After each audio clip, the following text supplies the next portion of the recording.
हिमाचल प्रदेश देवभूमि, जहाँ हर पत्थर, हर धारा और हर मंदिर एक कहानी कहता है। लेकिन क्या आपने कभी सोचा है कि हम हिमाचल का प्राचीन इतिहास कैसे जानते हैं? इस इतिहास की जड़ें छिपी हैं स्रोत साहित्य, सिक्कों, शिलालेखों, भवनों, वंशावलियों, यात्रा वृत्तांतों और लोक कथाओं में। नमस्कार सभी को, आप सभी का स्वागत है माय स्टडी पाठशाला की एक और नई एनिमेशन सीरीज में। आज हम बात करेंगे हिमाचल प्रदेश के इतिहास के कुछ स्रोतों के बारे में। सर्वप्रथम बात करते हैं स्रोत साहित्य की। हिमाचल का इतिहास हमें धार्मिक ग्रंथों, पुराणों और स्थानीय काव्यों से मिलता है। पाणिनि की अष्टाध्यायी, वृहत संहिता, कालिदास के रघुवंश, विशाखादत्त के मुद्रा राक्षस और कल्हण की राजतरंगिणी जो कश्मीर का इतिहास बताती है, जो 1149 से 50 में रचा गया, में हिमाचल के क्षेत्रों का वर्णन मिलता है। तारीख ए फिरोज शाही और तारीख ए फरिश्ता में नगरोट किले पर फिरोज शाह तुगलक के हमले का प्रमाण मिलता है। तुजुक ए जहांगीरी में जहांगीर के कांगड़ा आक्रमण तथा तुजुक के तैमूरी से तैमूर लंग के शिवालिक पर आक्रमण की जानकारी प्राप्त होती है।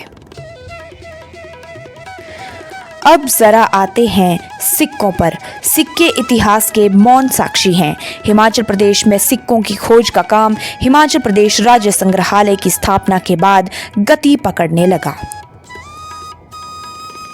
भूरी सिंह म्यूजियम और राज्य संग्रहालय शिमला में त्रिगर्त, औदुंबर, कुलुटा और कुनिंद राजवंशों के सिक्के रखे गए हैं। शिमला राज्य संग्रहालय में रखे 12 सिक्के अर्की से प्राप्त हुए हैं। अपोलो डॉट्स के 21 सिक्के हमीरपुर के टप्पा मेवा गांव से प्राप्त हुए हैं। चंबा के लचोड़ी और सरोल से इंडो ग्रीक के कुछ सिक्के प्राप्त हुए हैं। कुल्लू का सबसे पुराना सिक्का पहली सदी में राजवीर्यास द्वारा चलाया गया था।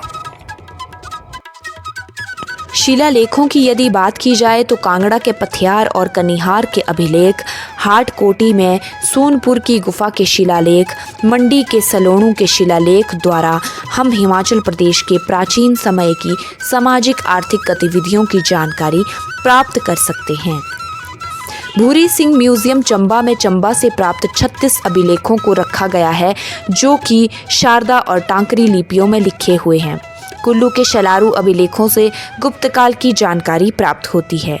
टॉन्स और यमुना नदी के संगम पर स्थित जौनसवार बावर क्षेत्र में अशोक का शिलालेख है।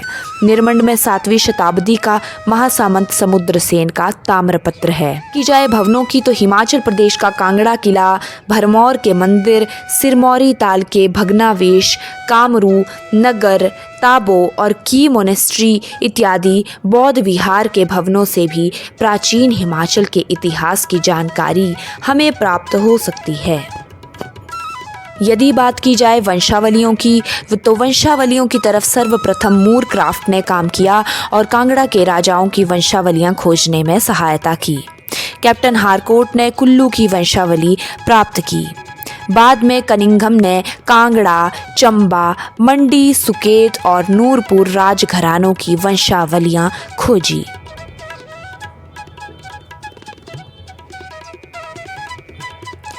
यात्रा वृत्तांत की यदि बात करें तो हिमाचल प्रदेश का सबसे पुरातन विवरण टॉलेमी ने किया, जिसमें कुलिंदों का वर्णन मिलता है। चीनी यात्री हेनसोंग 630 से 644 एडी तक भारत में रहा। इस दौरान वह कुल्लू और त्रिगर्त भी आया। थॉमस कोरियाट और विलियम फिंच ने जहांगीर के समय हिमाचल प्रदेश की यात्रा भी की थी। फॉस्टर ने 1783, विलियम में, मूर क्राफ्ट ने 1820 से 1822, मेजर आर्चर ने 1829 के यात्रा वृत्तांतों में हिमाचल प्रदेश के बारे में लिखा है। इसके अलावा अलबरूनी 1030 ने महमूद गजनवी के साथ इस क्षेत्र का पूर्ण वर्णन किया था।